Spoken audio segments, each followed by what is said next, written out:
If I can't have it, neither can you. This unspoken rule governs more of your relationships than you realize.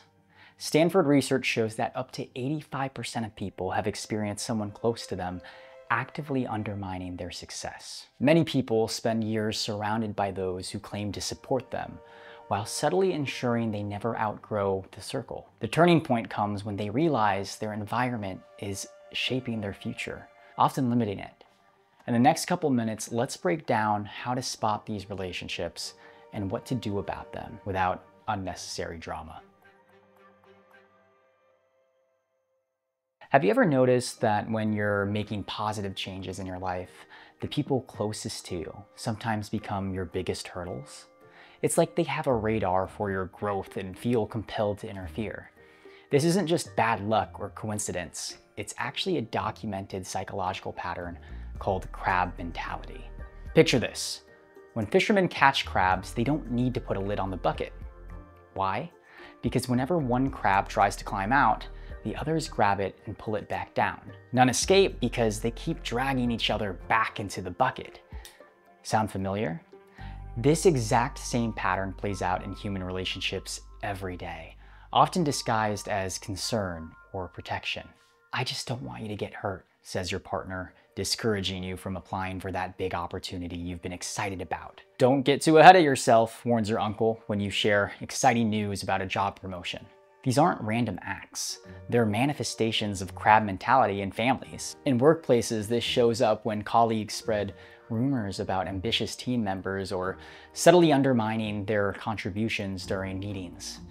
Maybe they forgot to include you in important emails after you've been recognized for your work, or they attribute your success to favoritism rather than effort. Friendships aren't immune either. Watch for the telling silence when you share good news, or how some friends might withhold connections that could help your career or business. You're just lucky, they might say when you achieve something significant, as if your dedication and hard work played no role. So what triggers this behavior? When someone in our bucket attempts to climb out, it forces others to confront their own lack of progress. Your commitment to daily workouts makes your friend question their Netflix habit. Your promotion highlights your friend's career stagnation. Your happiness in a new relationship spotlights someone else's singlehood or troubled partnership. The crucial insight here is that these behaviors aren't rooted in genuine concern. They stem from fear and insecurity. The people pulling you back aren't villains. They're afraid of being left behind, afraid of what your success says about them, afraid of change in the relationship dynamic. These toxic relationships create an invisible ceiling on your growth by making success feel like a betrayal of the group. Every time you try to rise, the emotional resistance makes climbing that much harder, and many people eventually stop trying just to preserve the peace. That invisible ceiling I mentioned isn't just affecting your emotions. It's literally rewiring your neural circuitry. Your brain is constantly forming pathways based on the messages it receives from your environment, especially from those closest to you. Think about it like this. Every time someone dismisses your ambitions or subtly undermines your efforts, your brain is receiving programming that shapes the boundaries of what you believe is possible. James Clear, the habit expert, calls our environment the invisible hand that shapes human behavior. We don't just live in our surroundings, we absorb them. When someone constantly questions your business idea or makes subtle jabs about your fitness journey, those messages aren't just annoying. They're creating what neuroscientists call a possibility ceiling in your mind. Want to know something truly eye-opening? Research shows that your 5 closest relationships can predict your health, wealth, and happiness with shocking accuracy. Those 5 people aren't just influencing your weekend plans, they're literally forecasting your future outcomes. This is why it matters so deeply who you allow into your inner circle. The process is pretty stealthy. You start internalizing others' limitations without even realizing it. That brilliant business idea, you might find yourself dismissing it before even speaking it aloud because you've already absorbed the negativity you expect to receive. Your brain has been trained to anticipate the resistance and shut down innovation before it even has a chance. Now there's another hidden cost that few people recognize. Defending your ambitions against constant skepticism creates decision fatigue. Each time you have to justify your goals or stand up for your dreams, you're depleting the very willpower you need to actually pursue them. It's like trying to run a marathon while carrying weights. The extra resistance drains your energy long before you reach the finish line. This explains why so many people abandon their aspirations. It's rarely because they lack the ability to achieve them. More often, they simply become exhausted from constantly having to defend their choices. After enough resistance, it becomes easier to conform than to continue fighting for your vision. So why do family members sometimes actively sabotage your health and growth efforts? It's not usually malicious. They fear that your success will fundamentally alter the relationship dynamic that they've grown comfortable with. Your transformation highlights their own stagnation, forcing them to confront uncomfortable truths about their own choices. It's easier to keep you in the bucket than to acknowledge they might be trapped there too. Understanding the crab mentality in others is one thing, but have you ever considered that you might be someone else's crab? It's a confronting thought, but one we all need to face. The truth is, most of us have played both roles at some point.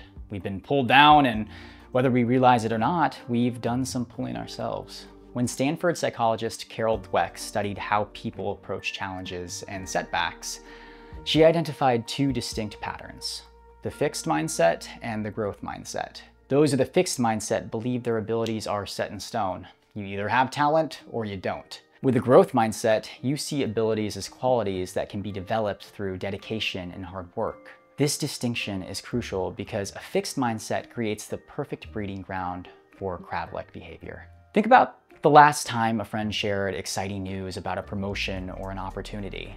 What was your first internal reaction? Did you feel a twinge of jealousy? Did you mentally dismiss their achievement by thinking, they just got lucky, or they probably know someone? These are subtle signs that you might be the crab in someone else's bucket. The emotional toll of this mindset doesn't just affect others. It's poisoning you from the inside. When you spend energy feeling jealous or resentful of others' wins, you're diverting precious mental resources away from your own growth. You're essentially choosing to sit in a toxic emotional stew rather than channeling that energy into your own development. Stephen Covey brilliantly captured the dynamic through his concept of scarcity versus abundance mindset. Those operating from scarcity see success as a limited resource. If someone gets a piece of a pie, there's less for everyone else. With an abundance mindset, you recognize that success isn't a zero-sum game. There's enough to go around, and others' achievements don't diminish your own opportunities. In the acting world, this happens more than people like to admit. An actor books a role another actor desperately wanted, and the immediate thought is, oh, they only got that because they're the director's favorite, or casting just needed a certain look.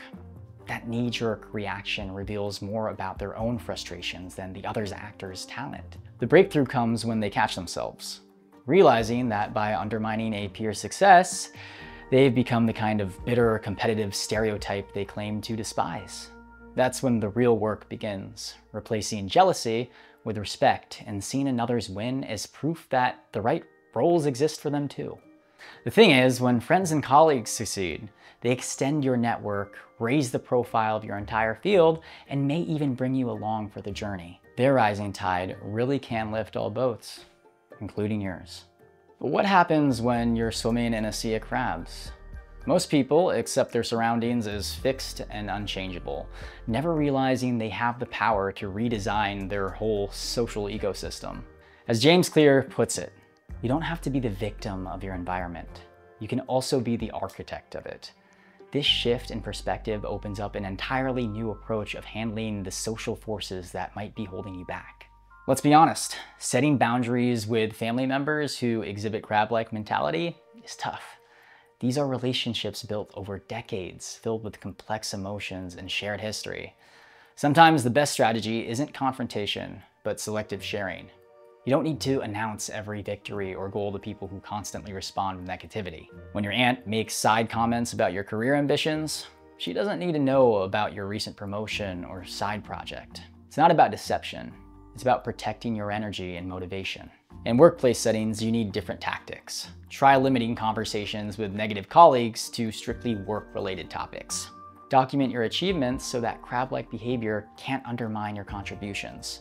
Most importantly, actively build relationships with colleagues who demonstrate supportive attitudes. These connections create pockets of positivity even in a toxic environment. Family dynamics often require careful navigation. Beyond being selective about what you share, seek out communities that champion your growth rather than second guess it. When setting boundaries, frame them with clarity, not criticism. When you question my acting career as just a phase, it dismisses the work I'm putting in. I'd love your support, even if it's just trusting that I know what's right for me. The long-term solution isn't just managing existing relationships. It's intentionally building a new tribe. Look for people who demonstrate growth mindsets, who engage in genuinely reciprocal relationships, and who share your core values. These aren't always the people you've known the longest or who are the most similar to you. Sometimes they're the ones who challenge you in constructive ways. Reciprocity is the foundation of this new social environment. Actively celebrate others' achievements without jealousy or diminishment. When someone shares good news, respond with genuine enthusiasm rather than comparing their success to your situation. This practice doesn't just make you a better friend, it creates a culture where your success will be celebrated in return. When confronted with crab-like behavior, having specific language ready helps maintain boundaries. Try saying, I understand you're concerned, but I've decided this is important to me. This acknowledges their feelings while firmly asserting your autonomy. So as we come full circle on our crab bucket journey, I want to share something powerful from Gandhi. The best way to find yourself is to lose yourself in the service of others.